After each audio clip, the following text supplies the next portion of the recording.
Hello' friends, স্বাগতম জনাইছোঁ পুনৰ মোৰ অন্য এটা নতুন ভিডিঅ'ৰ মাজলৈ। বন্ধু বান্ধৱীসকল, অসমৰ জনপ্ৰিয় অভিনেতা ৰূপম শৰ্মাৰ খবৰটো পাই সঁচাকৈ বহুত দুখ লাগিল।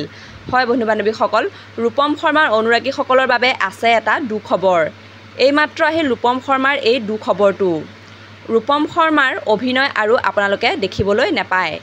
হয় বন্ধু বান্ধৱীসকল, আপোনালোকে ঠিকেই শুনিছে। অভিনেতা ৰূপম শৰ্মাই সামাজিক মাধ্যমত এটি বিশেষ পোষ্ট শ্বেয়াৰ কৰিছে আৰু তেওঁ পোষ্টটিত লিখিছে, বহুত ভাবিলোঁ, শেষত ডিচিশ্যন ল'লোঁ, 21 বছৰ অভিনয় যাত্ৰা ইয়াতে সামৰণি মাৰিলোঁ আৰু লগতে গুৱাহাটীৰ পৰাও বিদায় ল'লোঁ। এই বুলি তেওঁ এটি বিশেষ পোষ্ট শ্বেয়াৰ কৰিছে আৰু এই পোষ্টটো সামাজিক মাধ্যমত শ্বেয়াৰ কৰাৰ লগে লগে তেখেতৰ অনুৰাগীসকলে সকলোৰে মাথো এটাই প্ৰশ্ন, তেওঁ এনে সিদ্ধান্ত কিয় ল'লে। এতিয়ালৈকে তেওঁ কোৱা নাই তেওঁ কিয় ল'লে। সঁচাকৈ খবৰটো শুনি খুবেই দুখ লাগিল। মোৰো এজন বহুত ভাল লগা অভিনেতা হয় আৰু তেখেতৰ অভিনয় চাই বহুত ভাল পাওঁ আৰু আপোনালোকে কোনে কোনে ভাল পায় তেখেতৰ অভিনয় চাই প্লিজ কমেণ্ট কৰিবচোন।